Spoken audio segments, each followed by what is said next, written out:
नमस्कार, मेरा नाम ज्ञानेश्वर है और आप देख रहे हैं लाइव सिटी। देखिए, इस वक्त पॉलिटिकल कॉरिडोर से पटना से दिल्ली तक में एक खबर बहुत तेज़ी से वायरल होने लगी है और कहा जा रहा है कि यही होगा 31 जुलाई को। तो खबर ये है कि ललन सिंह मतलब राजीव रंजन सिंह उर्फ ललन सिंह मुंगेर के member of parliament Nitish Kumar के भरोसेमंद जेडीयू के अगले राष्ट्रीय अध्यक्ष हो सकते हैं और इस बात का ऐलान 31 जुलाई को दिल्ली में किया जा सकता है। तो यह इस वक्त की बड़ी खबर है। ये देखिए, हमने पहले ही बताया कि पॉलिटिकल कॉरिडोर्स में ये खबर चल रही है। मसला जेडीयू का है, तो यह बात भी समझने की है कि जेडीयू के भीतर जितने फैसले होते हैं, आरसीपी सिंह का केंद्र में मंत्री बनना, इस पर भले ठीक है, कुछ विवाद है, लेकिन बाकी जो भी फैसले होते हैं वो फैसला मुख्यमंत्री नीतीश कुमार ही लेते हैं, क्योंकि वे जेडीयू के सुप्रीमो हैं। और नीतीश कुमार के बारे में यह बात कही जाती है कि वे सस्पेंस फिल्म के डायरेक्टर हैं, अंत तक अपना पत्ता नहीं खोलते हैं। लेकिन ललन सिंह उनके इतने भरोसेमंद हैं कि इस बात की चर्चा करना ही बेमानी है कि ललन सिंह की तुलना और किसी से की जाए। तो ललन सिंह के बारे में यह खबर तेज हो गई है कि ललन सिंह जेडीयू के राष्ट्रीय अध्यक्ष बन सकते हैं। आरसीपी सिंह को राष्ट्रीय अध्यक्ष पद से हटना पड़ सकता है, क्योंकि वे केंद्र में मंत्री बन गए हैं और जेडीयू ने इस नीति को पहन रखा है कि एक व्यक्ति एक पद। हालांकि पिछले दिनों आरसीपी सिंह ने कहा था कि वो दोनों पद संभालने के लिए सक्षम है, लेकिन साथ में यह भी कहा था कि यदि कोई सक्षम व्यक्ति मिल जाएगा और पार्टी का निर्णय होगा तो उसे वे राष्ट्रीय अध्यक्ष का पद सौंप देंगे। आपको हम यह भी बता दें कि आज शाम में ललन सिंह की चर्चा शुरू हुई है, लेकिन इसके पहले उपेंद्र कुशवाहा के बारे में ही सबसे अधिक चर्चा रही कि वे ही अगले राष्ट्रीय अध्यक्ष होंगे। लेकिन अब नए समीकरण के हिसाब से और नए फार्मूले के हिसाब से पॉलिटिकल दृष्टि से कुछ और भी सोचा जा रहा है। देखिए, नीतीश कुमार जेडीयू को नए तरीके से खड़ा करने की कोशिश कर रहे हैं।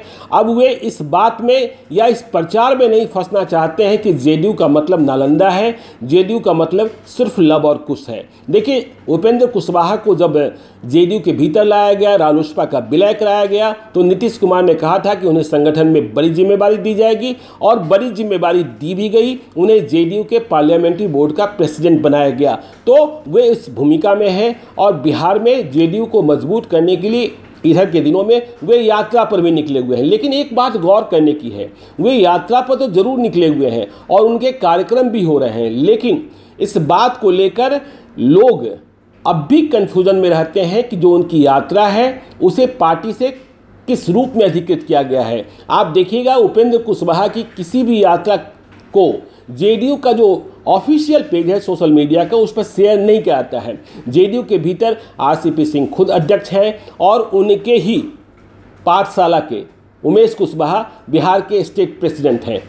तो ये सारे बदलाव आपको आने वाले दिनों में दिखाई पड़ेंगे और ललन सिंह बनते हैं तो एक यह संदेश भी देने की कोशिश की जाएगी कि देखिए, हम लब कुश से भी आगे बढ़ रहे हैं। और भूमियारों में जो नाराज़गी है कि भूमियारों की सीट कम की जा रही है, भूमियार के मंत्री कम बनाए जा रहे हैं, तो ललन सिंह को राष्ट्रीय अध्यक्ष बनाकर नीतीश कुमार यह संदेशा दे सकते हैं कि देखिए, जेडीयू सबों की फिक्र करता है। इसका सोशल इम्पैक्ट कितना होगा, वोट में इम्पैक्ट कितना होगा, यह तो आने वाले चुनाव में पता चलेगा। तो शाम से यह खबर शुरू हो गई है। ललन सिंह के नेचर और सिग्नेचर के बारे में आपको पता ही है। वे बोल्ड हैं, नीतीश कुमार के लिए रिलायबल हैं, नीतीश कुमार के प्रति टेस्टेड हैं। नीतीश कुमार के साथ ललन सिंह का संबंध आरसीपी सिंह से भी ज़्यादा पुराना है। दोनों संघर्ष के दिनों में भी साथ रहे हैं और ललन सिंह ने बिहार प्रदेश जनता दल यूनाइटेड की कुर्सी भी, अध्यक्ष की कुर्सी भी कई वर्षों तक संभाल कर रखी है। कभी उन्होंने नीतीश कुमार को परेशान नहीं किया। जो नीतीश कुमार कहते रहे हैं, ललन सिंह उतना ही करते हैं। कब किसको कहाँ लाना है, कहाँ ले जाना है, ललन सिंह के बारे में यह भी प्रचार है। सब लोग जानते हैं कि वे होम्योपैथी डॉक्टर माने जाते हैं, लेकिन जब वे मंत्री नहीं बने, आरसीपी सिंह अकेले मंत्री बन गए, तो इस पर भी सोशल मीडिया पर कई तरीके की चर्चाएँ शुरू हो गई। बहरहाल ललन सिंह को लेकर, तो ललन सिंह क्या राष्ट्रीय अध्यक्ष बनने को तैयार हो गए हैं, इस पर भी लोग चर्चा कर रहे हैं कि ललन सिंह क्या राष्ट्रीय अध्यक्ष बनेंगे। और ललन सिंह जब राष्ट्रीय अध्यक्ष बन जाते हैं तो फिर उपेंद्र कुशवाहा की जिम्मेदारी और क्या होगी। क्या बिहार में उमेश कुशवाहा जेडीयू के स्टेट प्रेसिडेंट बने रह जाएंगे? क्योंकि देखिए, जेडीयू का जो स्टेट प्रेसिडेंट का जो पद है वो बहुत ही महत्वपूर्ण है, क्योंकि जेडीयू का जो बेस है वो मूल रूप से बिहारी है। बिहार के अलावा कोई बेस तो है नहीं।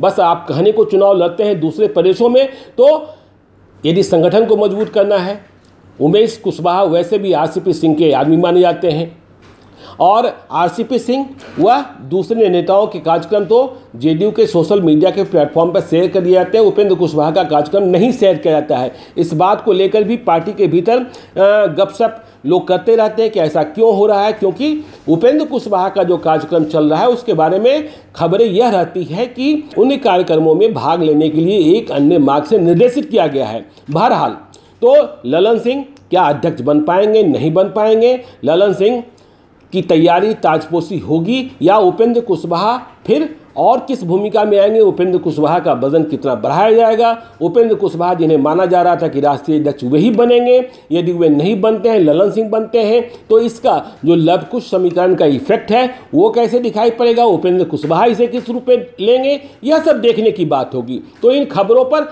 हमें बने रहना होगा और यह बड़ी खबर होगी, क्योंकि बिहार में जेडीयू सत्ता की पार्टी है, नीतीश कुमार चेहरे हैं और कहा यह भी जाता है कि बिहार में जिधर नीतीश कुमार होते हैं जीत उन्हीं को प्राप्त होती है। 2019 में जब अमित शाह जब देश का चुनाव चल रहा था, लोकसभा चुनाव चल रहा था, अमित शाह पटना में ही थे, तो उन्होंने बिहार का राजनीतिक गणित बहुत ही साफ शब्दों में समझाने की कोशिश की थी। उन्होंने कहा था कि देखिए बिहार में 3 शक्तियां हैं, बीजेपी, आरजेडी और जेडीयू।